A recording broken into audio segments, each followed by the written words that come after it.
Luffy e seu bando passaram por vários desafios até agora, mas nenhum deles se compara com Arlong, um pirata metade homem e metade peixe que tem a maior recompensa de todo o East Blue. Fala galera, hoje no Resumindo Filmes iremos acompanhar o final da primeira temporada de One Piece Live Action, então partiu se inscrever e deixar o like. E agora bora pro vídeo. Esse pirata e seus amigos finalmente irão em direção ao Grand Line para tentar achar o One Piece, mas o que eles não sabem é que tanto os marinheiros quanto os homens peixe tentarão impedi-los. Luffy e seu bando derrotaram o Clarrador e salvaram Keia, e para recompensá-los ela deu um navio pirata para eles. Só que assim que saíram para navegar, Monkey D. Garp, que é o avô do Luffy, começou a persegui-los e atacá-los. E aí vemos que quando o jovem era pequeno, ele estava brincando de construir um barco e alçou uma bandeira pirata no mastro. Mas Garp queria que seu neto virasse um marinheiro ao invés de um pirata, e por isso, cheio de raiva, ele destruiu o barquinho que o garoto construiu. De volta ao presente, o navio do Luffy começa a ser acertado por várias balas de canhão, e ele decide ficar para lutar ao invés de fugir como Nami havia aconselhado. Mas o problema é que somente Nami sabe como navegar em um navio, e os outros três não sabem nem como se carrega um canhão para disparar. Então Garp pega uma bala de canhão e arremessa com as suas próprias mãos para mostrar a sua força, e tentar colocar medo neles, mas o chapéu de palha infla seu corpo para devolver a bala que derruba a vela do navio de Garp. Com isso, o velhote fica orgulhoso do seu neto, e Luffy e seu bando conseguem fugir sem maiores problemas. E em seguida eles chegam em um restaurante chamado Baratie, que fica em alto mar, e Nami suborna o atendente para eles conseguirem entrar, já que não tinham reservado uma mesa. E enquanto eles se sentam, um cozinheiro chamado Sanji está preparando um prato super chique, só que o chefe de cozinha Zef diz que ele deveria seguir o cardápio do restaurante, que só tem pratos comuns. Então os dois começam a discutir, e como punição, Zef manda o cara limpar as mesas, mas rapidamente Sanji vê que dois homens estão prestes a brigar, e para impedir que eles incomodem os outros clientes, Sanji nocauteia ambos, usando apenas chutes. Logo, o cara atende a mesa dos piratas, e fica encantado pela beleza da Nami, e até solta algumas cantadas fazendo com que Luffy e Zoro comecem a zoar ela. De volta ao vice-almirante Garp, ele decide ligar para Draco e o Mihawk, que é nada mais nada menos que o melhor espadachim que existe no mundo, e por isso Garp pede para ele ir atrás de Luffy e do seu bando, e Mihawk é tão brabo que somente com o ar gerado por sua espada ele conseguiu cortar esse navio em dois, além de derrotar facilmente esse pirata que tinha uma recompensa de 17 milhões. Passando para o restaurante, os jovens terminam de comer, e Luffy não tem dinheiro para pagar a conta, e por isso Zef manda ele lavar os pratos. Enquanto isso, no bar, Nami decide trair o seu bando, conversando a sós com o capitão de um barco, e pagando 6.000 berris para ele levá-la sozinha para a Ilha Konomi. De volta ao bando, Kobe e Remelpo acabaram ficando amigos, e para entender melhor o que estava acontecendo, Kobe decide perguntar quem é Mihawk, porque ele tinha escutado Garp falando no telefone. Então Remelpo explica que Mihawk é um dos 7 Chichibukais que são piratas extremamente poderosos, que fizeram um acordo com a marinha para ajudá-los em alguns trabalhos sujos, e em troca o pessoal da marinha faz vista grossa para os crimes dos Chichibukais, removendo as recompensas que tinham pelas cabeças deles. E ao descobrir a verdade, Kobe fica decepcionado, porque ele achava que os marinheiros eram bons e sempre lutavam pelo que era certo. E ainda insatisfeito, Kobe decide conversar com Garp sobre isso, e o velhote explica que a marinha não é perfeita, mas ela é a única coisa que mantém a ordem no mundo, convencendo assim o garoto a continuar com eles. Após isso, Luffy está conversando com Sanji, e ele conta que o seu sonho é encontrar um local chamado All Blue, e segundo uma lenda, lá tem peixes e algas raras super saborosas que ninguém nunca provou. Só que de repente, um homem faminto entra na cozinha pedindo ajuda, e sem pensar duas vezes, Sanji prepara um delicioso prato pro cara comer, mesmo sabendo que ele não tinha dinheiro para pagar. E nesse momento, Luffy percebe que Sanji é uma boa pessoa, e decide convidá-lo pro seu bando. E o interessante é que Sanji e Luffy têm algo em comum e nem se deram conta disso, pois ambos têm velhotes em suas vidas que ficam constantemente dizendo o que eles deveriam fazer. Também é interessante notar que a marinha não representa os mocinhos, já que eles estão acobertando os crimes dos piratas mais perigosos que existem, sem contar os marinheiros que estão perseguindo Luffy, que não fez nada de errado até agora. Mesmo sendo um pirata, ele não quis roubar um navio e ganhou honestamente após ter salvo a vida de Keia. Mas de volta ao bar, um Usopp já bêbado começa a contar para as pessoas as últimas aventuras que seu bando teve, e Mihawk, que estava sentado logo ao lado, fica interessado ao escutar o nome do Luffy, e aí ele pede para Usopp lhe apresentar seus companheiros, e assim que Mihawk chega, Zoro o reconhece, porque ele é considerado o melhor espadachim do mundo. Mas como vimos antes, esse é o maior objetivo do Zoro, e por isso ele desafia Mihawk para um duelo até a morte ao amanhecer, e o Chichibukai aceita dizendo que depois que derrotar Zoro irá atrás de Luffy. Após isso, Zoro está se preparando para o duelo, e Nami tenta fazê-lo mudar de ideia, porque ele acha que o jovem será esmagado como uma mosca, porém ele se recusa a desistir, porque só conseguirá se tornar o maior espadachim se derrotar Mihawk. Logo, Luffy se junta a eles, e decide apoiar Zoro, explicando que não quer impedi-lo de realizar o seu sonho. E aí Zoro pergunta o motivo de Nami se importar tanto, e ela fala que é porque considera Zoro seu companheiro, só que ele magoou o coração da jovem, dizendo que ela nem sequer tem amigos, quanto mais companheiros. E por causa desse comentário, Nami decide roubar o mapa da Grand Line e abandona o bando. Já de manhã, Zoro se encontra com Mihawk para duelar, mas surpreendentemente o cara decide deixar sua espadona de lado, e saca somente uma pequena adaga que estava escondida no seu crucifixo, porque pensa que a luta será fácil. Logo, o duelo começa e Mihawk rebate todos os ataques de Zoro apenas com a adaga, arremessando o jovem para trás várias vezes. E nesse momento, Zoro decide atacar com tudo que tem, mas acaba sendo ferido pela adaga de Mihawk, assustando o Luffy, o Usopp e até mesmo o Nami, que mudou de ideia e decidiu voltar. E Mihawk nota a bravura de Zoro e decide usar a sua espada Yoro para dar uma morte digna a ele. Com isso, ambos atacam e Mihawk corta as duas espadas do Zoro, que aceita sua derrota, e abre os braços levando um golpe do espadachim e caindo no chão. Em seguida, Mihawk pergunta qual é o objetivo do Luffy e ele conta que quer ser o rei dos piratas, fazendo com que o espadachim pensasse que seria um desperdício eliminá-los agora. Portanto, Mihawk se despede deles, pedindo para Zoro procurá-lo quando estiver mais forte. Então Zoro desmaia por conta do ferimento e os três levam ele para dentro. E Nami pede para Luffy ir até o Baratie para ver se consegue encontrar um médico que esteja comendo lá. Só que ao chegar no local, o jovem não encontra nenhum médico, mas felizmente o chefe Zeff decide ajudá-los, indo até o local e costurando o ferimento do Zoro, além de colocar pele de peixe em cima do corte, para acelerar o processo de cicatrização. De volta a Mihawk, ele está conversando com Garp e conta que decidiu deixar Luffy e o seu bando viverem. E obviamente Garp fica irritado ao descobrir isso, mas Mihawk fala que não recebe ordens da marinha e que quer descobrir o que acontecerá quando Luffy cruzar o Grand Line. E após Mihawk ir embora, Garp fica tão furioso que quebra sua sala inteira. Retornando para os piratas, Zoro continua desacordado, sendo que as chances dele se recuperar são bem pequenas. Porém Luffy não perde as esperanças e começa a polir a espada que pertencia à amiga do Zoro, para dá-la pro cara quando ele acordar. Enquanto prepara o almoço, Sanji decide contar a sua história. E aí descobrimos que há 9 anos atrás, Sanji era apenas um garotinho que trabalhava em um navio como auxiliar de cozinheiro. E desde aquela época ele sonhava em chegar no All Blue, que é o local onde supostamente estão os peixes mais raros do mundo. Só que inesperadamente, Zeff e os seus piratas cozinheiros começam a atacar o navio. E com medo, Sanji decidiu se esconder. Porém, quando Zeff colocou mais orégano no prato que o garoto estava cozinhando, ele ficou irritado e saiu para atacar o pirata. Mas Zeff decidiu poupá-lo, porque percebeu que Sanji tinha talento para cozinhar, e também porque o garoto havia explicado que seu sonho era chegar no All Blue. No entanto, logo uma tempestade fez o navio afundar, e Sanji acordou horas depois em uma ilha rochosa, com Zeff explicando que os dois foram os únicos sobreviventes. Então, o pirata entrega um dos 2 sacos de comida que ele conseguiu recuperar antes do naufrágio, e pede para Sanji ficar de olho no mar, e pedir ajuda se ver algum navio de longe. E com o passar dos dias, o garoto racionou a comida para durar mais, e começou a beber a água da chuva para sobreviver. E após 25 dias presos na ilha, Sanji avistou o navio de longe, e gritou o mais alto que podia para pedir ajuda. Porém o navio não veio ao seu resgate, porque provavelmente não devem ter visto o garoto. E lá pelo dia 70, a comida do Sanji acabou, e sentindo muita fome ele decidiu que iria pegar a do Zeff, porque quando ambos dividiram os alimentos, o cara ficou com um saco maior. Com isso, Sanji pegou uma faca e estava disposto a finalizar Zeff pela comida, mas ao rasgar o saco de suprimentos, o garoto ficou surpreso, ao perceber que só tinham joias e ouro dentro. Só que logo, Sanji notou que Zeff estava sem uma perna, porque o cara comeu ela para deixar toda a comida para ele. E aí Zeff contou que procurou o All Blue a sua vida inteira, e que agora estava velho e decidiu priorizar a vida do Sanji, na esperança de que o garoto consiga encontrar esse lugar um dia. E se Mihawk tivesse decidido eliminar eles, o anime de One Piece certamente não teria mais de 1000 episódios. Mas zoeiras à parte, essa atitude do Mihawk me lembrou do Hisoka de Hunter vs Hunter, que também deixava alguns dos seus adversários saírem vivos para enfrentá-los mais tarde, quando eles estivessem mais fortes. Mas por sorte, Luffy e seu bando tiveram a ajuda de Zeff, que como todo bom marinheiro que se preze, sabia que a pele de alguns peixes ajuda a curar ferimentos, tipo a da tilápia, que serve especificamente para curar queimaduras. Só que é uma pena que não deu para curar a perna que Zeff perdeu, porque afinal ele tinha devorado ela. E continuando com a história, Arlong chega no Baratie e entra no local à força roubando a mesa de um cliente. Zeff chega para conversar com um homem peixe, e ele diz que está procurando um jovem que usa um chapéu de palha, e Zeff tenta mentir que não conhece Luffy, mas Arlong ameaça finalizar os clientes do restaurante se Zeff não colaborar. E Nami, que estava no Baratie, volta correndo para avisar seus amigos dizendo que eles deveriam fugir, porém Sanji e Luffy querem proteger os clientes do restaurante, apesar de Nami ter explicado que conhece Arlong, e que ele é o pirata mais forte de East Blue. De volta ao Baratie, Arlong está irritado porque segundo ele, os humanos se acham superiores aos homens peixes, só que de repente Luffy chega no restaurante, e os dois começam a se provocar. Então Arlong mostra que pediu ajuda do Bug para encontrá-los, e por sua vez o palhaço revela que havia escondido uma de suas orelhas no chapéu de Luffy, e dessa forma conseguiu descobrir onde ele estava. E antes que Luffy pudesse lutar, Zeff atira no homem peixe, mas a bala simplesmente não consegue perfurar o corpo dele. Com isso, um dos capangas do Arlong ataca Zeff, e para proteger seu mestre, Sanji começa a lutar contra eles, porém rapidamente acaba levando a pior. E aí Luffy tenta atacar Arlong, mas ele facilmente segura os seus socos, e lhe joga para fora do restaurante. O jovem até consegue acertar alguns socos, que deixam Arlong de joelhos. Contudo, o homem peixe joga água do mar nele, porque sabe que essa é a fraqueza dos que comem a fruta do diabo. Logo, Arlong se prepara para finalizar o jovem, mas Nami chega bem na hora, e revela que pertence à tripulação do Arlong, e que só estava enganando Luffy e os outros para conseguir o mapa da Grand Line. E antes de irem embora, Arlong tenta devorar o pirata, mas Nami lhe convence a jogar ele no mar, porque assim o jovem se afogaria e bateria as botas de qualquer jeito. Só que Sanji, que estava dentro do bar, pula no mar para salvá-lo, e a primeira coisa que Luffy faz ao recobrar seus sentidos é perguntar pela Nami. Após isso, Luffy está contando para Zoro que eles precisam da ajuda dele porque perderam a Nami e também o mapa da Grand Line. E no mesmo instante, Zoro acorda e faz uma de suas clássicas piadinhas dizendo para Luffy deixá-lo dormir em paz. E aí o Usopp se junta a eles, e os três decidem que vão ir atrás da Nami, porque não iriam deixar um dos integrantes do bando para trás. Após isso, eles estão se preparando para partir, e Sanji decide deixar seu emprego no Baratie para se juntar ao bando do Chapéu de Palha. E ao ver seu discípulo partindo, Zeff se emociona, e Sanji começa a chorar, e diz que é grato por Zeff ter cuidado dele durante todos esses anos, além de ter salvo sua vida naquele naufrágio. Após isso, Luffy mostra que está com a cabeça do Bug, e que ele lhes ajudará a encontrar a Nami. Mais tarde, eles estão conversando sobre a jovem, e Zoro acredita que ela realmente faz parte do bando do Arlong. Já Sanji e Luffy acham que Nami não teve escolhas, e querem ouvir o que ela tem a dizer. E aí conhecemos mais sobre o passado da Nami, e vemos que ela costumava viver em um pomar de bergamotas com a sua mãe adotiva Bel Merê, e a sua irmã Nodiko. E apesar das três serem bem pobres, elas ainda eram felizes. E desde pequena, Nami já se interessava pelo mar, e costumava roubar livros que tinham mapas do oceano. Só que em um dia, Bel Merê descobriu o que a garota estava fazendo, e tentou ensinar que roubar é errado. Mas Nami não via problema nisso, pois na mente dela, ela não estava machucando ninguém. Nami até começou a chorar e disse que estava cansada de ter que comer bergamotas todo dia, porque não tinha mais nada, e que Bel Merê não era sua mãe verdadeira, fazendo assim com que a mulher perdesse o controle e batesse no rosto dela. Mais tarde, Nami estava sentada embaixo de uma árvore, e Bel Merê se aproximou para contar sobre o dia em que adotou ela e Nodiko. E aí a mulher explicou que era uma soldado da marinha, e que nessa ocasião estava ferida no campo de batalha, se perguntando se iria morrer de fome, ou por conta dos ferimentos. Porém, tudo mudou quando Bel Merê encontrou as duas garotas escondidas, e ficou motivada a sobreviver para conseguir cuidar das duas. De volta ao presente, descobrimos que Nami era acorrentada por Arlong, e forçada a desenhar mapas para ele. Logo, Arlong pega o mapa do Grand Line nas mãos da Nami, e promete que ela será recompensada quando ele conquistar os mares. Além disso, Arlong pede para Nami ir até a Vila Kokoyashi, para cobrar os tributos que estão atrasados, sendo que essa é a vila em que a jovem cresceu junto com a sua mãe e irmã. E é interessante notar que Arlong não aprendeu nada com a discriminação que sofreu, já que ele não quer igualdade entre as raças, e sim que os homens peixes passem a dominar os seres humanos. E me parece que a Nami ainda tem sentimentos pelo bando do Chapéu de Palha, já que ela quis dar uma morte menos dolorosa para Luffy quando ele estava prestes a ser devorado pelo Arlong. E apesar de Nami ter distraído, é legal ver que tanto Sanji quanto Luffy ainda têm esperanças de que Nami é uma boa pessoa, já que ela sempre teve uma vida difícil, passando necessidade junto com sua mãe e irmã, e tendo que roubar livros porque não tinha condições para comprá-los. Após isso, Nami chega na Vila Kokoyashi para cobrar os tributos estipulados por Arlong, e Nodiko trata ela com desprezo assim que a vê. Então Nami recolhe o dinheiro das mãos de Genzo, que é o líder da vila, e ele sempre tentava incentivar a garota a trabalhar para conseguir as coisas ao invés de roubar. Mas mesmo assim, Nami pega a grana nas mãos de Genzo e diz que essa quantia ainda é pouca. Só que logo Luffy chega na vila e oferece ajuda para Nami se livrar do Arlong, mas ela recusa, chamando o jovem de idiota e explicando que só estava manipulando eles. Com isso, Nami dá as costas para os quatro com os olhos cheios de lágrimas, mas apesar disso, Luffy ainda acredita na inocência dela, e por isso decide conversar com Genzo, que lhe mostra a casa em que Nami costumava morar com a sua mãe. Portanto, eles andam até o local, e assim que chegam, Nodiko aponta uma arma para eles, e Luffy explica que é amigo da Nami. Só que Nodiko diz que a sua irmã é uma ladra sem coração que não tem amigos, mas para tentar conseguir algumas informações, Sanji promete que fará um jantar delicioso para ela, e por isso Nodiko deixa eles entrarem. Já de noite está rolando uma festa no esconderijo do Arlong, e de repente um capitão da marinha chamado Nesumi aparece para receber pelos serviços prestados, já que ele e os outros marinheiros acobertaram os crimes que Arlong comete. E para pagá-los, o Homem-Peixe pega o dinheiro que Nami recolheu na Vila Kokoyashi, mas Nesumi diz que quer o dobro, porque segundo ele está ficando cada vez mais difícil acobertar os crimes de Arlong. De volta à vila, Nodiko prova o prato que Sanji fez, e fica maravilhada com o sabor, decidindo assim revelar o passado da Nami para eles. E aí vemos que Bel Merê escondeu suas duas filhas adotivas quando Arlong atacou a vila, além de pegar seu antigo rifle para defendê-las. Porém, Arlong desarmou a mulher com facilidade, e disse que ela deveria lhe pagar 100.000 berrias, que é o preço do tributo que todo adulto deve pagar. E por medo de ser finalizada, Bel Merê pagou a quantia, e Arlong ficou satisfeito. No entanto, antes de sair, ele notou que haviam 3 pratos em cima da mesa, mostrando que mais pessoas moravam naquela casa. E após ser ameaçada, a mulher revela que tem 2 filhas, e Arlong fala que ela deveria pagar mais 100.000, sendo 50 por cada uma das garotas. Mas infelizmente, Bel Merê não tinha mais dinheiro, e Arlong decidiu que finalizaria ela para servir de exemplo para os outros cidadãos. E aceitando esse destino, Bel Merê se despediu de Nami e de Nodiko, antes de ser finalizada pelo Homem-Peixe. De volta ao presente, todos ficam confusos ao descobrir descobrirem que Nami está trabalhando junto com um pirata que finalizou a mãe dela. Só que Luffy diz que está cansado de ouvir a história da Nami pelo ponto de vista de outras pessoas, e que por isso quer conversar diretamente com ela, para entendê-la melhor. De volta a Arlong, ele decide pagar mais para Nesumi continuar acobertando seus crimes, mas o cara comete a burrada de dizer que Arlong é mais esperto do que parece, fazendo com que ele se sentisse discriminado, já que tem alguns humanos que acham que os homens peixes são inferiores por causa de sua raça. Com isso, Arlong se irrita, e Nesumi, por medo de ser finalizado, decide devolver boa parte da grana que recebeu. E após os marinheiros irem embora, Nami conta que conseguiu juntar 100 milhões de berries, e que agora Arlong deve cumprir sua parte do acordo. Então o Homem-Peixe manda Nami lhe entregar esse dinheiro ao amanhecer para ele cumprir o que prometeu para ela, sendo algo que nós ainda não sabemos o que é. Enquanto isso, Helmeppo convence Kobe a tomar uns drinks, e o garoto acaba ficando bêbado, e por isso revela que Garp é na verdade o avô do Luffy, fazendo com que Helmeppo finalmente entendesse o motivo de Garp querer tanto capturar o jovem. E ao ouvir sobre o chapéu de palha, o barman diz que ele passou por esse lugar há poucos dias, e que em troca de dinheiro pode dizer para onde o jovem estava indo.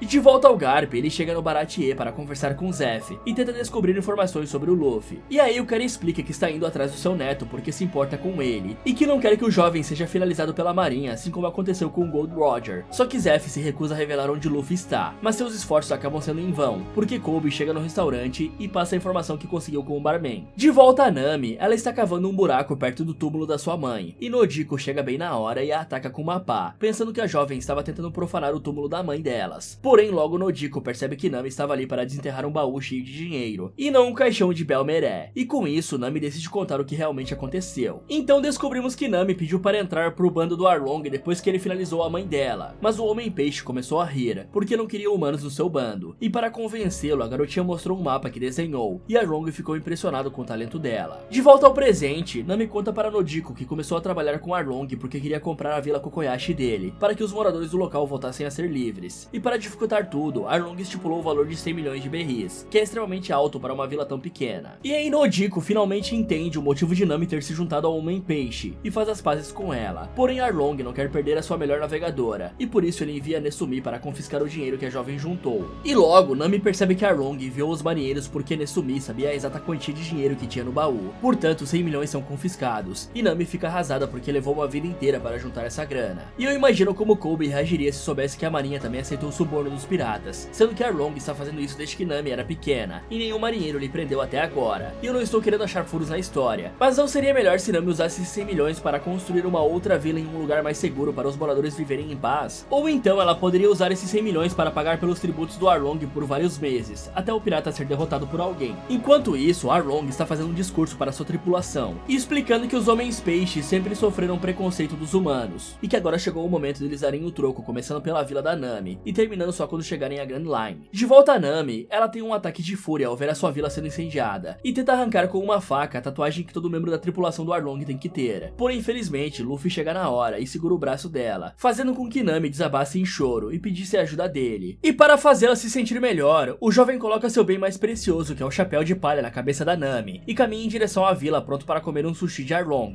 Após isso, eles finalmente conseguem chegar na vila, só que já era tarde demais, e Arlong tinha ido embora, deixando um estrago enorme para trás. E aí Nojiko explica as reais intenções da Nami, e os moradores da vila percebem que ela se juntou ao Homem-Peixe para tentar libertá-los. Genzo e os moradores até pensaram em dar o troco, mas Nami fala que eles não seriam páreos para Arlong e sua tripulação. Mais tarde, eles invadem o esconderijo do Arlong, e a porrada come solta, e o Sop usa suas bombas de fumaça nos Homens-Peixe para distraí-los. Com isso, Nami e Luffy vão para as salas de mapas para enfrentar Arlong, enquanto o resto da tripulação fica lutando contra os Homens-Peixe. Sanji começa a distribuir vários chutes, já que por ser cozinheiro ele não quer sujar suas mãos, e Zoro, mesmo estando ferido, consegue cortar vários inimigos com a sua espada, enquanto que o Sop usa seu estilingue de longe. E aí Nami e Luffy chegam na sala de mapas, e a jovem conta que Arlong aprisionou ela com correntes até os seus 12 anos. Logo eles recuperam o mapa da Grand Line, mas antes que eles pudessem escapar, o Peixão aparece com uma espadona fazendo um discurso sobre como os Homens-Peixes foram escravizados pelos humanos. Além disso, ele também revela que seu objetivo é criar um mundo em que os Homens-Peixes dominem tudo. Enquanto isso, o Sop está sendo perseguido por um maluco que bebe álcool e consegue transformá-lo em balas para disparar. E me diz aí se esse não é o poder mais legal que você já viu. E em contrapartida, Zoro e Sanji formaram uma ótima dupla, e nenhum Homem-Peixe consegue tocá-los. De volta ao Arlong, ele coloca sua espada no pescocinho do Luffy e pergunta se o jovem usará a Nami direito, fazendo com que Luffy ficasse irado e quebrasse a espada, dizendo que Nami não é uma ferramenta para ser usada, e sim uma pessoa com sonhos e sentimentos. Portanto, o jovem diz para Nami fugir do local, e ele e Arlong Arlong finalmente caem na pancadaria. De volta ao Zoro, o machucado dele começa a atrapalhá-lo, e por isso Bug oferece ajuda falando que as outras partes do seu corpo estão perto dali. E aí Zoro decide confiar no palhaço e liberta ele. Só que assim que Bug recupera o seu corpo, ele foge do local, deixando Zoro e Sanji na mão. Enquanto isso, o Homem-Peixe percebe que seus tiros finalizaram o Usopp e dá meia volta para retornar pro Arlong Park, mas de repente o Usopp se levanta e explica que usou ketchup para enganá-lo. E assim ele dispara um projétil inflamável que causa uma explosão ao pegar na bebida alcoólica do Homem-Peixe. Logo, o Usopp comemora a vitória, mas fica um pouco desanimado porque ninguém estava perto para ver o seu triunfo. Passando para o parque, Kurubi, que é o braço direito de Arlong, surge para enfrentar Zoro e Sanji, e rapidamente começa a dar uma surra em ambos. De volta ao Luffy, ele percebe que não conseguirá vencer Arlong de forma justa, e por isso começa a destruir os pilares da sala de mapas, para acabar com o que Arlong tem de mais precioso. Retornando para Kurubi, ele comete o erro de insultar Nami, que é uma mulher bonita, na frente de Sanji, que se irrita e acerta poderosos chutes no Homem-Peixe, vencendo assim a luta. Nesse momento, o Usopp chega todo animado para lutar, mas percebe que Zoro e Sanji já haviam acabado com os Homens-Peixes. Enquanto isso, o prédio está desabando aos poucos, e Arlong corre na direção do Luffy para tentar pará-lo, mas o Chapéu de Palha acerta um chute no Homem-Peixe, que o faz cair por vários andares. Com isso, o prédio desaba, e os amigos do Luffy pensam que ele morreu, mas o jovem aparece em meio aos escombros gritando que Nami é sua companheira, e que ela faz parte do seu bando. Então, Nami se emociona ao perceber que finalmente está livre do Arlong.